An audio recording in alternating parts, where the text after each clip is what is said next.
Welcome to an all-new episode of the Packfiller Interviews from the Packfiller Podcast. This episode is sponsored for you by Huel. Stands for Human Fuel, and that it is. Among their amazing selection of real food, I personally am currently enjoying the Black Edition Shake. 40 grams of protein per meal. Super convenient, super tasty. I had the chocolate, put a little blueberries in it. Delicious. Real ingredients like coconut, sunflower seeds, brown rice, and flax seeds. This is my go-to morning fuel, and it equates to just $2.50 per meal. Be sure to get to packfiller.com.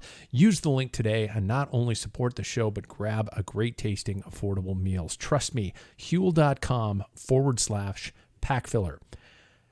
Well, there's been a lot of talk about this year's edition of Unbound Gravel in Kansas. And so why the heck shouldn't we jump on that train, but do it with somebody who's actually there, did the XL, and placed second place in the process? This episode of the Packfiller Interviews. All right, everybody, today's guest is a returning guest, almost one might even say to the point of being a friend of the Packfiller. She is North American editor for Cycling Weekly. She's an author, an adventurer. Adventurer is such a generic term, but she recently also placed second in the 2023 Unbound Gravel XL. Let's welcome back to the show on Marije Rook. How are you? I'm doing really well. How are you? Good. And I said before I actually hit the record button, I was asking you about the status of your wrist, because you put up a tweet the other day saying that the abuse from the entire time and the entire distance really kind of took a toll on you. So are they feeling better? They're getting there. They're almost back to normal. Yeah. So help me out. Set the stage for all of us. First of all, was this a simple case of some of us who have a tendency to maybe imbibe a little too much and get on the end line and all of us accidentally register for a race, or was this some sort of a challenge? What set the table for you to attempt such an insane event?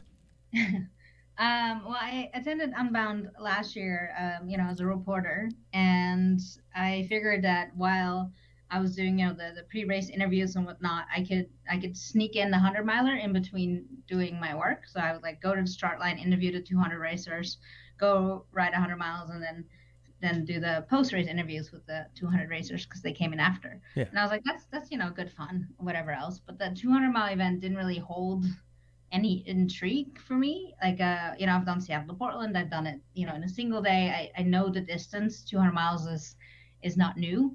And then I was like, those 350ers, that's next level. So if I were to return, that's what I'll do. And so that's kind of how the seed was planted. And then, come this spring, I was like, all right, fine, let's do it. And I had done the Yump, the Rafa Yump rally, which was multiple days, but 400 miles with a boatload of climbing as kind of a preparation for this. And then just dove in and did it at XL. Was it for the story? Was it for the personal challenge? Okay, you were like, okay, there's this it's a business write-off kind of a thing, right? Yeah, I mean, why do this? Why do people do this? What is the intrigue? What do you learn about yourself while you're out there? Yeah. And I mean, obviously, some part of that was a challenge because I just hadn't done that distance before. Yeah. But yeah, mostly I just wanted to see what that's like. And for people who don't know this distance, this was just added within the last 2 to 3 years, correct? It was added in 2018. 2018. Oh my gosh. Okay, so a little bit longer than that, and completely unsupported. In fact, I see people stopping at gas stations along the way and everything like that. Correct? Yeah. So there were 5 convenience stores, gas stations along the route that you could stop at. But when you stop, how you stop, what you do when you stop is all up to you. Okay. But you cannot have a support team out there helping you. Okay. So what is it about this event, this race, Unbound Gravel, this entire spectacle that makes it so special? Is it the fact that it is one of the, I guess we could call it the gravel pioneers, one of the early races, or is it the setting? Is it the community? What makes this almost some sort of a holy grail of the gravel world? Unbound in general or Unbound XL? Both. Well, I think Unbound in general because it was such an early event. It was 34 guys that got together and were like, let's make this a thing. And then people were really attracted to this this thing that they were doing out here in Kansas. And I think because they were one of the first, it got a lot of momentum. And then, with the help of getting bought out by Lifetime, you suddenly have Yeah. 4,000 people flocking to small town Emporia, Kansas, to see what this endless gravel is all like. And I think what makes Kansas so unique, or the Midwest in general, is that you can have 350 miles on gravel Yeah. without having to go on the roads or cross too many big highways. And it correct me if I'm wrong, there's not a whole hell of a lot of climbing. It's just kind of rolling climbs, correct? Yeah, it's never really flat, so it's either up or Yeah. down. I think we did 16 or 17,000 Oh, feet over shit. 350 miles, which really is not very hilly, Yeah. but it does feel a bit hilly after a Well, while. that's substantially more than I thought it was going to be. But you're right, when you weigh that out over 350 miles, it's not going to make that much of a no gigantic mountains involved in there. So take me through the event itself. Was it with a 350 miler? I've never ridden a race that far. What are strategies and what are ideals in terms of what you're going to do there? Is it just kind of I don't assume it's like, hey, 3, 2, 1 and somebody attacks or heads out of the gate like they're on fire. But there's got to be some sort of a strategic element. So what was your plan? Did you plan on competing and finishing within the top 2? Or was it just kind of, let's see how it goes?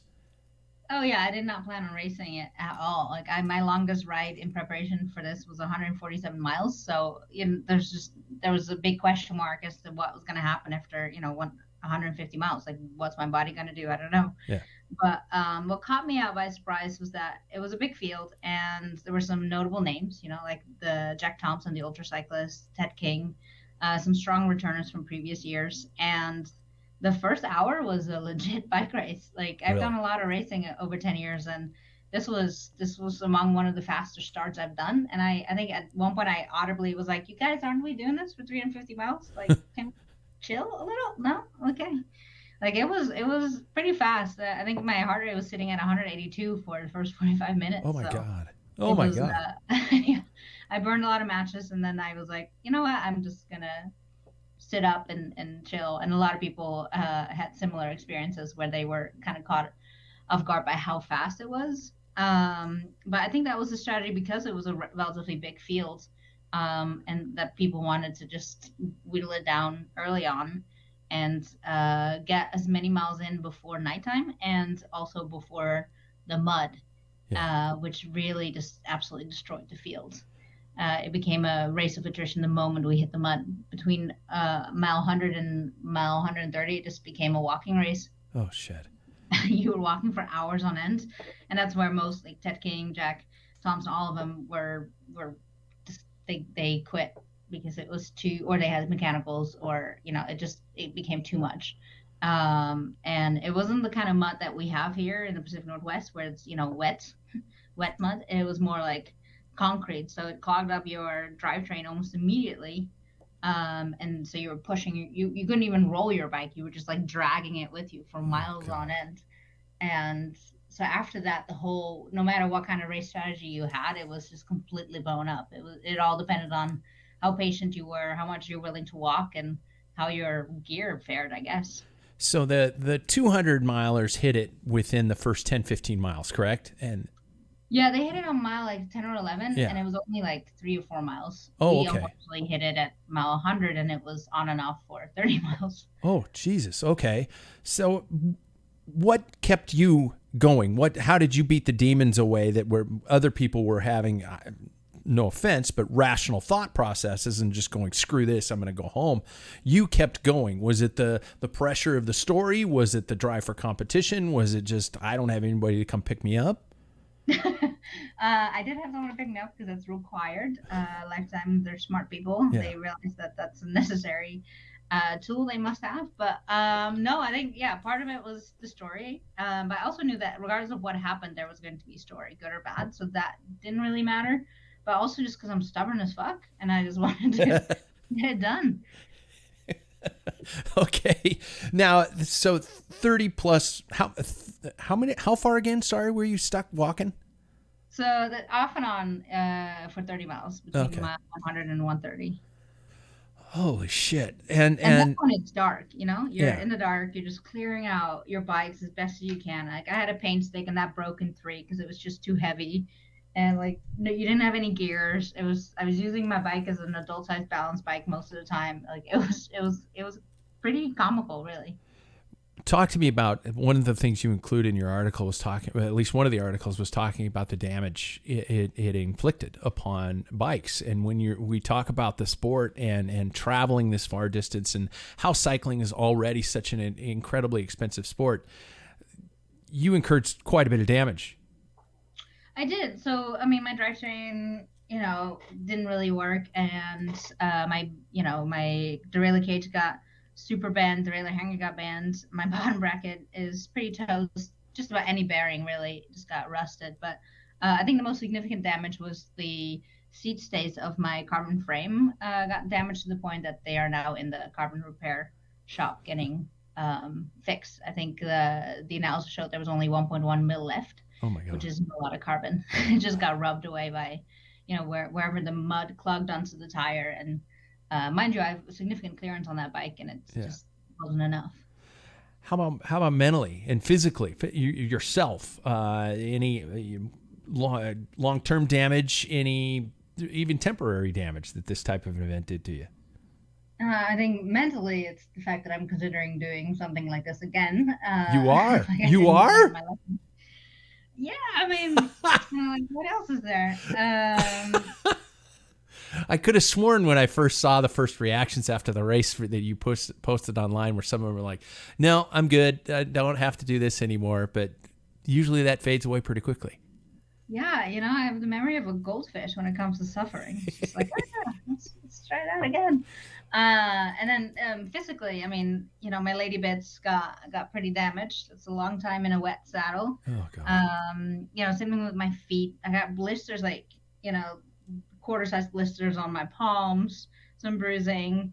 Everything was sore just from being, in that position for 28 hours. But yeah, I mean, we're a weekend and it already feels like a month away, and I'm like, hey, Really, what are we doing now? Just really. waiting on the bike to get fixed. What is next? What? I don't know exactly. We'll be some bike packing and Yeah. but I'm uh not afraid of that distance anymore, I Yeah. guess. Did But you? I think to the point of the damage though, like I got off pretty easy. There were some people in my race that had, there's one guy who had an entire down tube that was destroyed. And I remember very specifically in the middle of the night, there was this guy sitting on the side, just like clearing his bike. And he asked me, he's like, hey, how much more do you think we're gonna get of this? And I was like, I have no idea. It's like Yeah. we're only 130 miles in, anything can happen. And he just looked at me, he's like, I think I have to quit. I don't think I can afford another bike. Oh, And that one really resonated with me because then, you start to think about the cost of entry, right? You sign up, that's an entry fee. You have to get your hotel, your flights, your training. You probably buy some new gear in order to get to this. sure. And then having to make that choice of how do you continue? Do you continue? And is it worth it? Yeah. And that was what inspired one of my articles was to just ask that question, like, is this worth it? Or should organizers be mindful not just of the safety of the riders, but perhaps also the investments that they're making? Like especially for the age groupers and the fun runners, if you will. Like for them, this is a once in a lifetime event. For the pros and the excellers, like we're a different breed and we kind of know what we're getting into. Sure. But then, for Joe Schmo from who knows where, Yeah. who read about this event, got excited, got into the lottery, trained, got a coach for a whole year, and then, they're investing thousands of dollars, and their race is done at, mile mark 11 or 10 or whenever that Yeah. was, Yeah. and that's a question that I think a lot of people came away with this year. And it's not like the organizers can necessarily, oh my God, it's raining. Let's go with route number 2 or run some arrows in a different direction and go around some specific mud sections. You're talking about a full course that is predominantly, if not all, of this surface. So what do the organizers do in that type of a situation? Well, that's the whole thing. And in this case, it was a very short section, Yeah. and a reroute was an option. And so that Oh, it that was. Okay. then sparks a question like, should they have taken the reroute?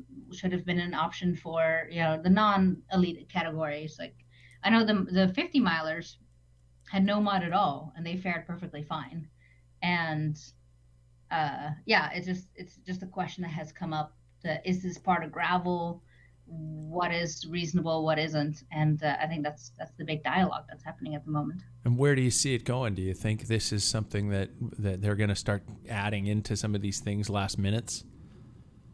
Maybe. I also just think there's so many different options. Like, Yeah. Unbound is kind of known for these conditions, right? That clay, that concrete like mud doesn't just it doesn't fare well in rainy weather. And if you are not ready for that, or it's not worth your risk, then there's luckily a calendar full of events of Yeah. more Yeah. fun and community oriented events. Yeah. I agree with you. It's there is, in certain senses, you kind of know what you're biting into when you travel to some of these things. But it's also, there's no way the sport's going to get any cheaper, and taking into account the cost involved is also something that's really, really heavily on a lot of people's minds.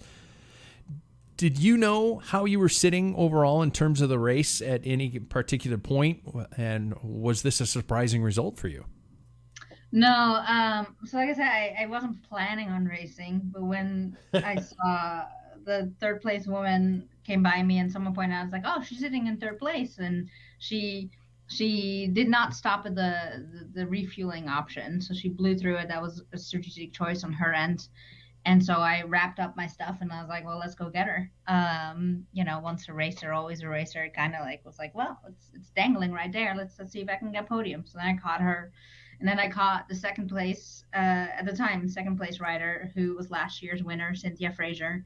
We chatted for a little bit, and then she said, "Oh, I'm gonna pull over," and I was like, "Okay, I'll see you in a little bit."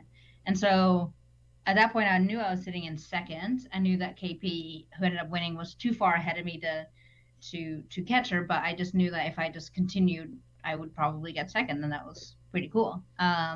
I did not check in myself at any point at the leaderboard, which I should have, because I was riding and racing harder than I was able to, because I would later blow up. But like for the first 220 miles, I was riding at tempo, which is a long distance to be riding on Yeah. tempo, Yeah. if you haven't ridden that before.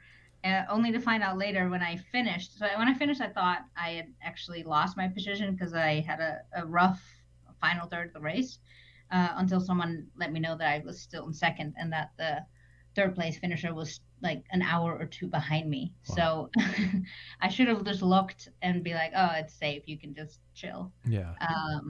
But yeah, it made for another fun element. Yeah. Okay, I'm going to confess something to you here. I don't know. It's not the sport that's driving me crazy. It's the word gravel. I think there's not necessarily a moment that goes by if somebody's talking about the sport of cycling that the word gravel isn't repeated about 30, 40, 50 times. I love riding these roads, and I love what it's doing for the sport. Do you see gravel reaching its peak in terms of popularity in this country? Are we still on the uprise, or do you think it's gonna level off at any given point in time? You're in the trenches, so to speak. You're seeing one of the, if not the largest events in the country. Yeah. Is it growing? Is it going to keep going? I think it's going to grow, but I think it's going to look different. I think these events are going to differentiate themselves from one another, and they're going to be just another discipline that's always present. They're not, the novelty is going to wear out soon, and I think especially with Unbound, it's we're perhaps already seeing or celebrating the what was Unbound. The Sure. first, the most epic. These great winners, and I think probably a hot take is that making it so competitive is also what's taken away some of the novelties and the excitement around gravel. I mean, allowing feeds and musettes and race tactics is road race tactics, I should say, is kind of making gravel just another road race with a different surface. So I think it's going to definitely take on a new form in the coming years. You constantly hear the words "the spirit of gravel." Is the spirit of gravel something different than it was even 5-6 years ago? Certainly. Yeah, Yeah. absolutely. Yeah. I think even just seeing how fast our race was for the first hour, which is just absolutely not necessary when you're racing for that long, and where people are packing as little as possible, and they're eating nothing but gels for 28 hours, like instead of everyone stopping together and having that community aspect of, Yeah. you're not just supporting the community, but the community gets to interact with you while you're out there, and yeah, some of that is definitely uh, a side effect of it Yeah. being so popular right now, and so much of the road racing making its way into gravel, and the fact that you can make your career on gravel now. Yeah. You getting a good result in the Unbound 200 can definitely set you up for um, some sponsorships and support that previously didn't exist. It's still not really TV worthy, though. We're seeing the media having a really difficult time covering it. I don't mean to bash on the TV coverage. I don't even know if it was covered this year. I looked around for a little bit and I knew it was probably on a subscription service, but it's with the remote nature of it being so out in the middle of nowhere. Obviously, getting live TV shots is going to be incredibly difficult. Do you envision it ever becoming somewhat more TV worthy? That scares me. Before I even allow you to answer, that scares me because look what cross country mountain biking has become. It's this kind of arena sport on these small little loops, and riders aren't going off into the mountains anymore. Yeah, I mean, they tried it last year, and to answer your question earlier, Unbound was not aired this year. Okay. Lifetime really tried to get the whole Grand Prix series streaming, but it did prove too difficult. The access was tricky, Yeah. and to be honest, like it's not even that engaging to ride for that long through these rolling hills. So I can't even imagine watching that for hours on end. Um, but yeah, no, I don't unless they're going to change the format significantly, I don't see it being a sport that you watch on TV. I think the dot watchers is fascinating to me. Yeah. Just hearing from how many people were watching my dot, like people that have zero interest in the sport, and I'm like, why are you watching just this random, dot on a map? Like it's never been something I've done, but it's definitely speaking to an audience that does want to follow these races. So who knows? Maybe there's going to be a combination of that, like dot watching plus little snippets of video. Yeah, I keep thinking of some of the more epic YouTube videos I'll watch. Tyler, the vegan cyclist, doing some of those impossible route things that are very engaging. But he's presenting that as a documentary film. He's not covering it like it is a live event or anything like that. But that I see as being an element. I'm sure YouTube's been absolutely flooded with all types of Unbound mini movies ever since. Everybody with a GoPro. Yeah, and I think the series that Lifetime did last year, where it was a docu series, kind of like Drive to Survive, but Yeah. they followed the series like that. That's very entertaining, and I think that kind of content is doing well. It's proven to do well for everyone. So I look forward to seeing more of that, just to get to know a little bit more of the riders and what it's like, even if we can't get live images during the race. Yeah. And excuse me for my segue here, taking from what we're talking about in terms of content, in terms of how the races is covered. I asked you earlier if I could ask you about the state of cycling journalism, and there has been a lot of uprooting within the state of cycling in terms of journalistic sources. On your end, what do you see as happening in terms of a change with how cycling media is presented and methods in which it can be delivered to us? Yeah, I mean it's the ever-changing media landscape in general. I think that we're seeing just have its effect on cycling media. I think in the last year we've seen a lot of changeover. Outside bought a bunch of titles and Yeah. then promptly got rid of a bunch, Yeah. and then rebranded as of a few weeks ago. Now everything is Velo, so it's kind of like we're seeing monarchy, like or monopolies rather, like facing off against each other, Hearst and Outside, and fewer titles with pretty much the same people. And now we have Escape, which is basically Cycling Tips 2.0, and GCN kind of tackling the US market as well. It's a very interesting time. And I think what's tricky is that we all need to get paid. And when the industry in general is struggling, as it is this year, post COVID, it means the media is struggling because no one's buying advertising. And so I'm very intrigued by the escape model that they're doing, where it's subscriber funded, and I would like to see that succeed, and see if that's something we can get back to as a media industry in general. But yeah, I'm kind of just watching it going like, huh, well, that's interesting. What's that gonna do for us? um but yeah, I think it's so tricky when, if you think about the dollar spent, right? Like a brand can have their own like influencers or ambassadors, Yeah. and they can get for that dollar value nothing but good things said about their brand. Whereas with media, they still risk, an honest review or a critique of some kind. And it's Instagram, YouTube is definitely making our job more difficult. But I'm hoping that things will sort its way out and people will continue to, I don't know, have an appreciation for the written word. I mean, you have a podcast. Like, Yeah. people love podcasts and videos, and as a writer, I'm like, but words. Yeah. No, I one of my questions was going to be what makes the written word worth saving. I am obviously a gigantic fan of that medium, of the way a good story is presented, and that it's your, in a sense, it's your own voice reading it to yourself when you're sitting down and reading something. I know that sounds kind of childish, but but the written word doesn't seem to be grabbing as many as it used to. Is that a cultural shift, or is it the fact that people aren't necessarily willing to pay for quality writing when they can get average writing for free? Yeah, I think it's the latter. I think people aren't willing to pay for information when the internet is free. I do disagree that people do find the written word very grabbing still, Oh, I do. perhaps Yeah. in different ways. Like, look at during the pandemic, the sales in books and print media actually went up. Likewise, audiobooks and podcasts, people still love storytelling. They like to listen to it perhaps, but like an audiobook is the same words just presented differently.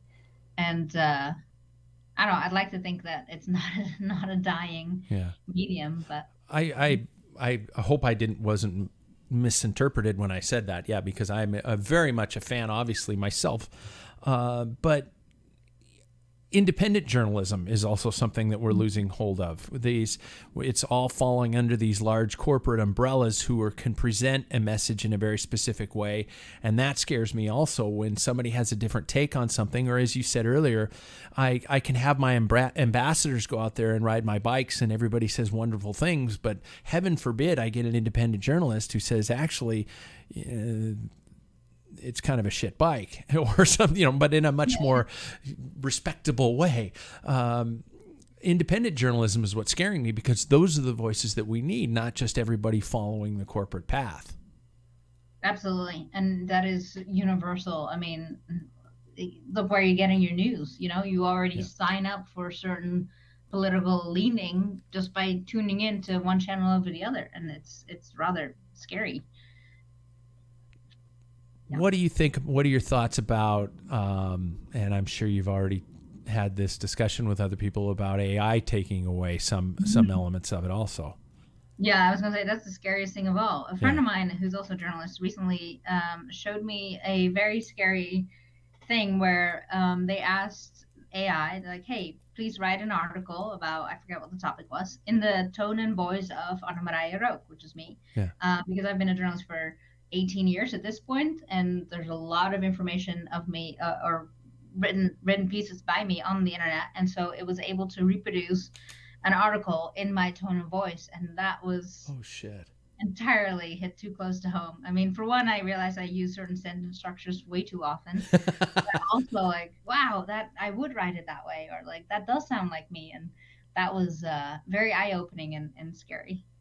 Oh shit. I didn't even think about it taking into account your database of work that's available out there and using that as a pattern to create the piece. Oh shit.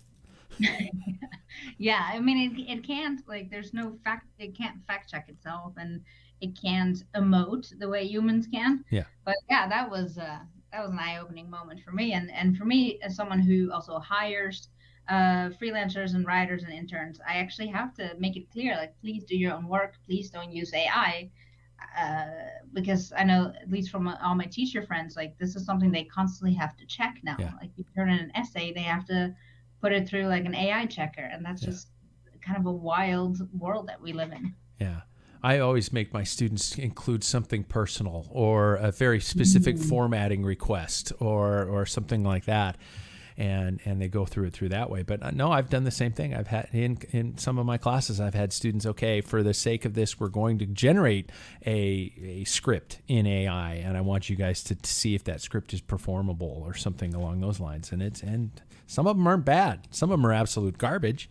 I don't know if it's about to replace us all now, but I think it's a matter of time until something like that does happen. Yeah, I just take comfort in the fact that AI can go and ride 350 miles and then write about Yeah, it. exactly. Although you just submitted some work on it, so maybe now it's going to start to get that feeling. Yeah.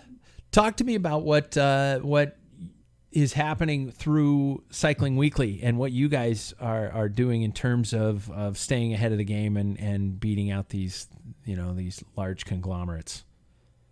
Well, we are part of a rather large Yeah. conglomerate ourselves. Yeah. We are under the Future Media umbrella that Okay. everything from Marie Claire to computer titles and caravan titles. So I think it's almost a necessary evil to be part, no matter how Yeah. old you are. We're the oldest magazine in English language, but you have to be part of something bigger, which also gives you the financial resources to do what you do. And luckily, we have a very supportive team in that. Uniquely, most of our editors and writers actually have a journalism degree, Yeah. which is pretty rare these days. And we try to keep a very good balance between those people that handle the commercial side and those people like myself that handle the editorial. Okay.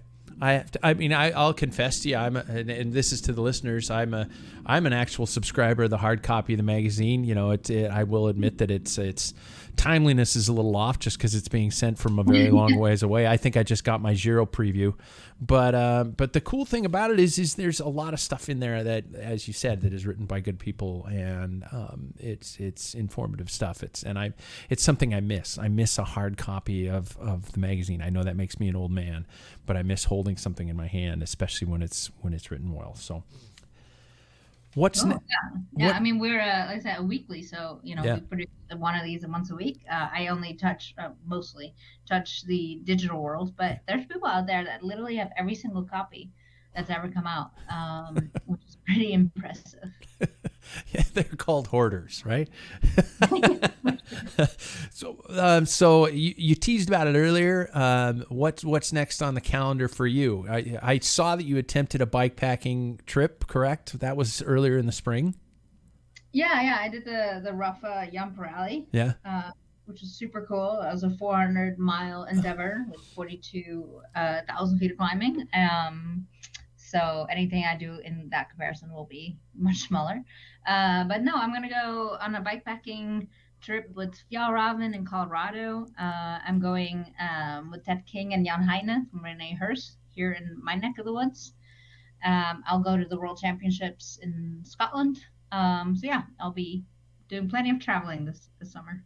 And anything short distance, or is everything going to be just super long? Like, for example, are you going to line up in a local crit anytime soon? I was thinking about it. Yeah. So I have this. I ride a Specialized Crux, and I've been playing with this idea of like, is this the N-1 bike? Can this really do everything? And I've now done 350 miles on it. I've done plenty of like big tired gravel on it. I ride a lot of road on it. Can it race a crit? So that'll be a question that I'd like to answer. I would love to know that too. I've seen some other people do it in different attempts and things like that. But I also, yes, can it ride a crit, but can it race a crit? And that's what I'm anxious to hear from with, somebody with like yourself, a little bit of racing pedigree, so they can actually give an honest review. Because I know head tube, seat tube angles are pretty darn close to where they would be on a straightforward road bike. It's just that what what takes away from it. And I don't know, it'd be really interesting to find out from a true racing perspective of what it would be like to be able to find a bike that could get you across all platforms. Yeah. Problem is I don't really have racing legs, so gotta find those first. Well, that's, you've got the base, for Christ's sake. Just, go out and crank out a couple of intervals and you'll be good to go. That's right. Yeah. Well, all right. First of all, congratulations on the race. And are you gonna? Is there another XL in your future? An Unbound XL? I think I've seen enough of Kansas. You have? Okay. I've now seen 450 miles. Yeah. I think that's plenty.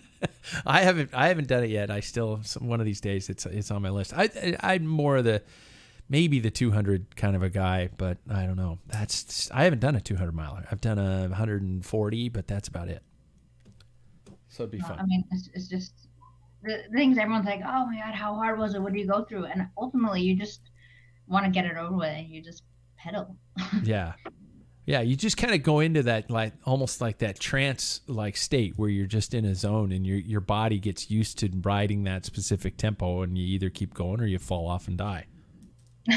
Well, I wouldn't go that far. Yeah, well, okay. I don't think anyone has died yet. Yeah, no, I'll knock on wood for you there. So, yeah. Well, awesome. Thank you once again for being on with us. It's cool to get the perspective of somebody who's gone out and done that, and to see all the imagery and everything like that is also something that's quite more intense, and to be able to put words to it is also something that's great. So everything is still available at cyclingweekly.com, if I'm not mistaken.